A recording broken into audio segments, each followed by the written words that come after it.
Hello, it's Connor with Pluckin' A, and today I'm going to be taking a look at the amazing Steve Vai solo from Ladies Nite in Buffalo from David Lee Roth's first solo album, Eat 'Em and Smile. For this solo, you're going to need a guitar with 24 frets, unfortunately, for those of you who don't have one, because there's some really, really high bends in here. But I would say that you don't necessarily have to have a guitar with a locking trem like Vai normally uses. I've just played it on this Blackmachine B6 with a fixed bridge, and it's been okay.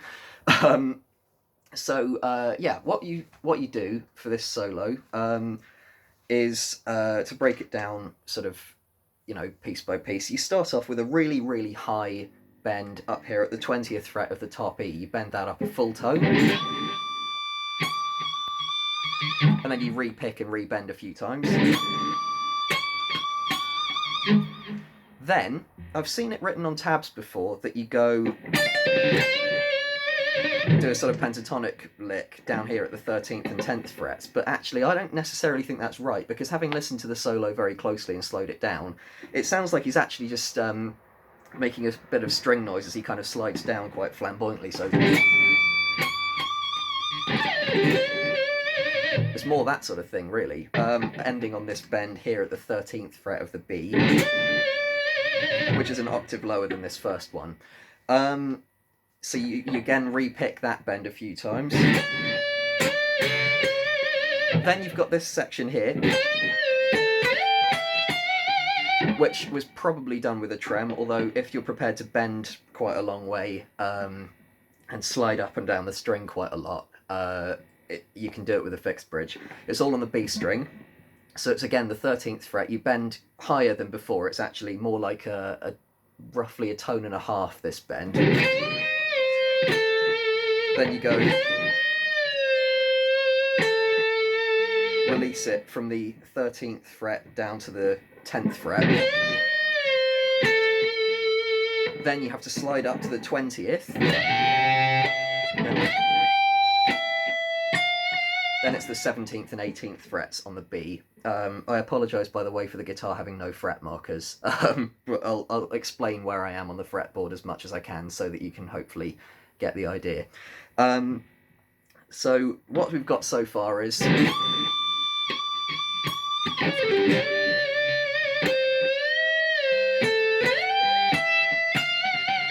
then we've got this lick here. Now this, I've seen, again, written, weirdly enough, I've seen it written as a really long, fast scale run, like a sort of ending on that 10th fret there. Something like that. And while that sounds okay, it's actually not what Steve Vai's doing in this solo. What he's doing is much simpler. He's playing, it's the 10th fret of the B, pulled off to the 8th, then landing on the 10th fret of the G here. This last bit, you're on the G, sliding from the 7th fret up to the 9th, and then putting in the 10th fret of the A string underneath it, like that. So again, those first few bars go like this.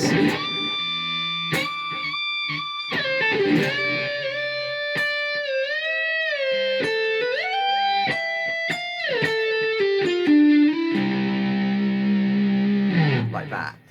Then we've got this quite tricky, this very sort of classic Steve Vai lick. It's a very slidey one, all based around, really around the top E. So we go like this,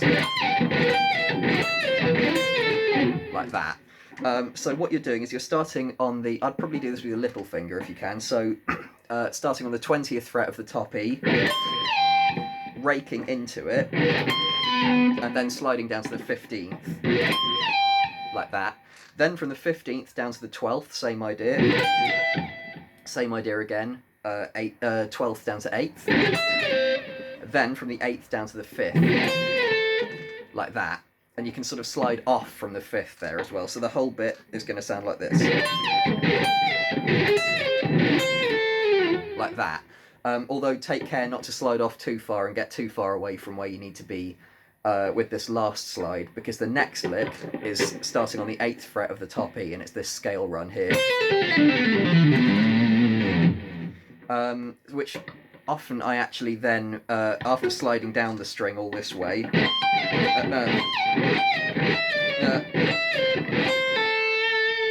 I sometimes sacrifice a little bit of that Steve Vai sound and pull off from the 8th to the 5th, because that means I'm still in the right position for that lick. So what this is, this scale run, you start on the 8th fret of the top E, then you pull off. This is all pull-offs, by the way, and it's grouped in sextuplets, I believe. So on the top E, you've got 8, 7, 5. Then on the B, it's 8, 6, 5. So then you've got 7, 5, 4 on the G, 7, 5, 3 on the D, 7, 5, 3 again on the A, and then on the bottom string, you've got 3rd fret, slide up to the 5th. And give that some vibrato, and that's your last note of that run. So that whole bit.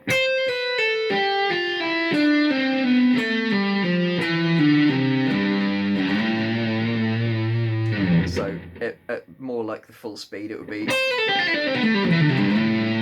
like that. So it's, the grouping is a little bit erratic, as kind of it speeds up and slows down a little bit, I think.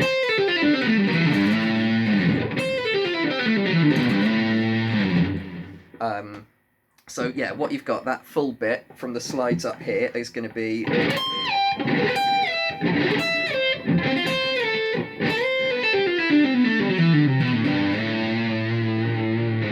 Then you've got this section here. So this is more slides. We start on the D string, sliding from the 3rd fret up to the 7th. Then you pick the 5th fret on the G, 8th fret on the B. So then your next note, you go back to the G string, and it's the 7th fret there. So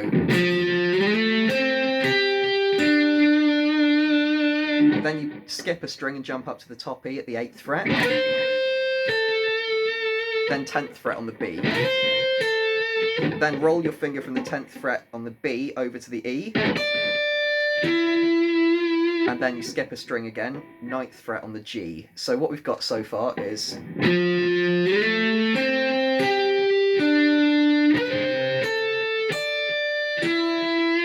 Then your last note of that bit is going to be a pre-bend from the 10th fret of the top E up to the 12th.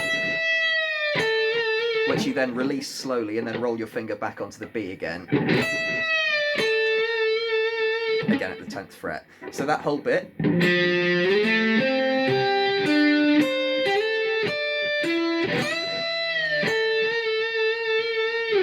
Then we enter the fastest section of the solo, which is all, it's mainly, again, sextuplets, and it's sort of, it's mainly based around really fast sort of alternate picking between strings. So what we've got, we start at the 12th fret on the top E, and we go 12, 15 and 12.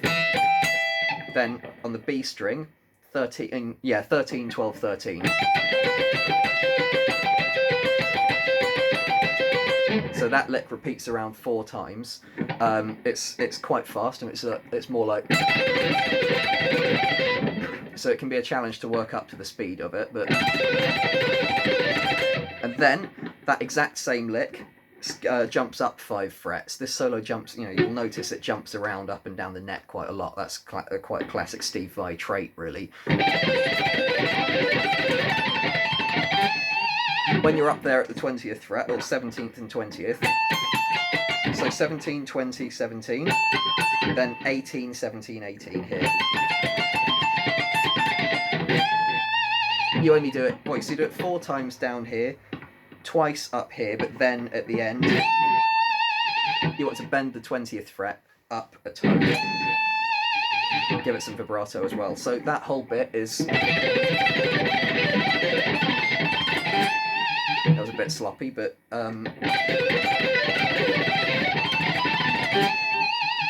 Then, this is probably the most challenging lick in the whole solo. So this is something like...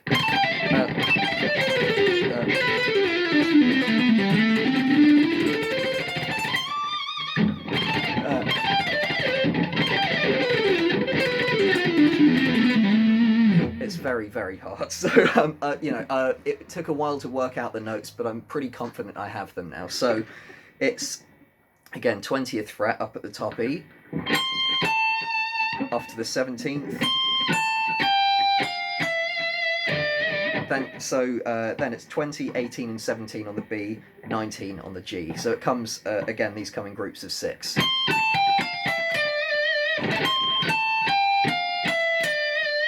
Then you have to slide down quickly to the 13th fret on the B. And that lick is going to be 13, 12, 14. 14 on the G, that is. Then you return up to the next highest note, which is the 12th fret on the B, 14th fret on the G, 12th fret on the G. Then you have to slide down.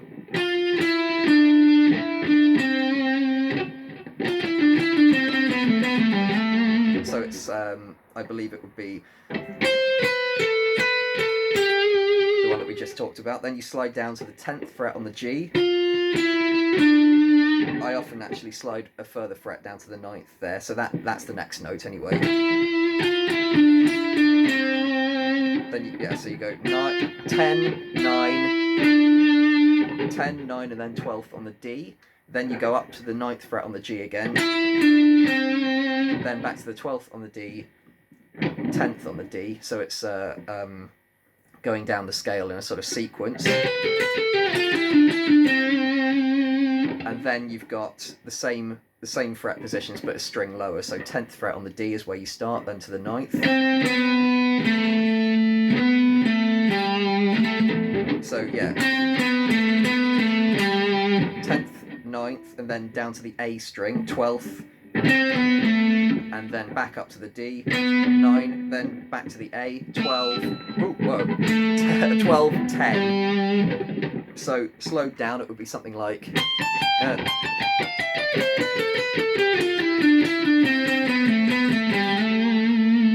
then you land on that A there. So this, up to speed, it's more like...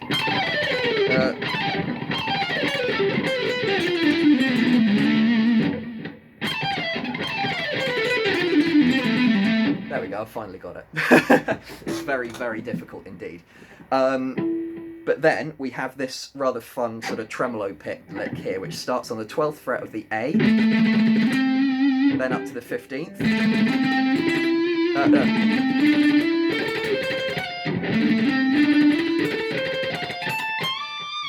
There's some quite big jumps in here. Again, it's based around very wide intervals, which is another Steve Vai sort of staple. 12th fret on the A, 15th fret on the A, then 12th fret on the D, 14th fret on the D. So we're going up an A minor pentatonic scale at the minute. Then you have to skip this note here, the 12th fret on the G, and go straight to the 14th fret instead. This is where it kind of stops being a scale run and becomes an arpeggio. So we've got then 14th fret on the G, 13th fret on the B. Then you can either, I normally do it with my little finger. You can, I'm lucky to have quite a wide reach on this hand, but if not, you can also move your hand up here because you're going to be up here anyway. So from the 13th fret on the B, you go up to the 18th fret.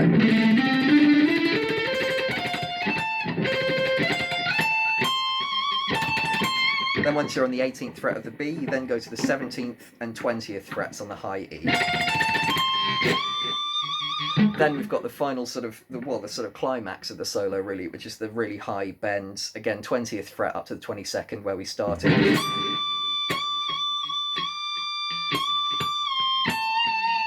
So you re-pick that a few times, then you let it back down and then go to the 17th fret. But then you have to go higher still. 22nd fret, bent up a tone, then you let it down and go to the 20th fret. Then you've got the highest one of all, which is, this is why you need 24 frets for this solo. You're bending the 24th fret up a tone and a half, which is really hard. So you're aiming to get this E to be a G there. So that whole bit is going to be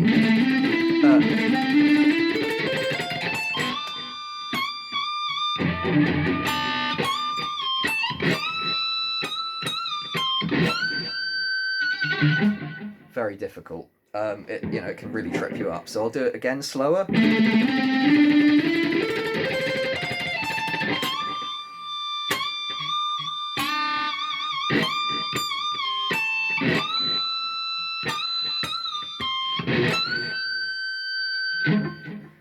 And then we sort of let down into the sort of more gentle, I guess, like the sort of climb down from that, which is this quite smooth, almost fusiony kind of bit.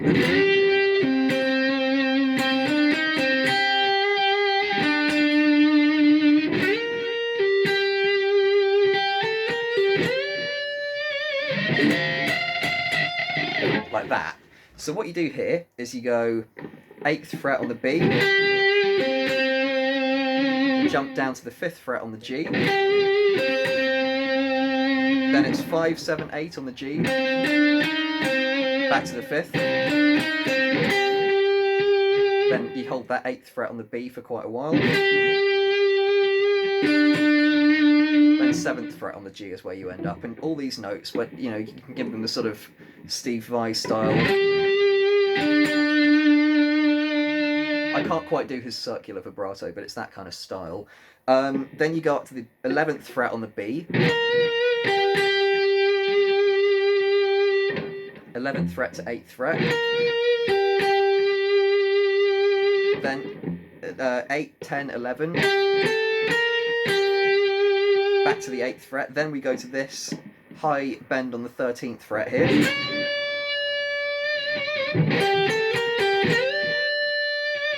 up a tone, and then you go to the 16th fret here, and it's a sort of unison bend here.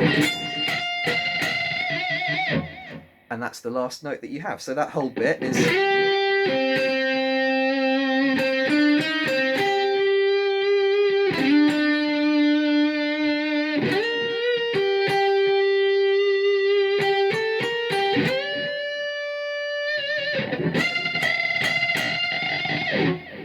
and then that's the end of the solo.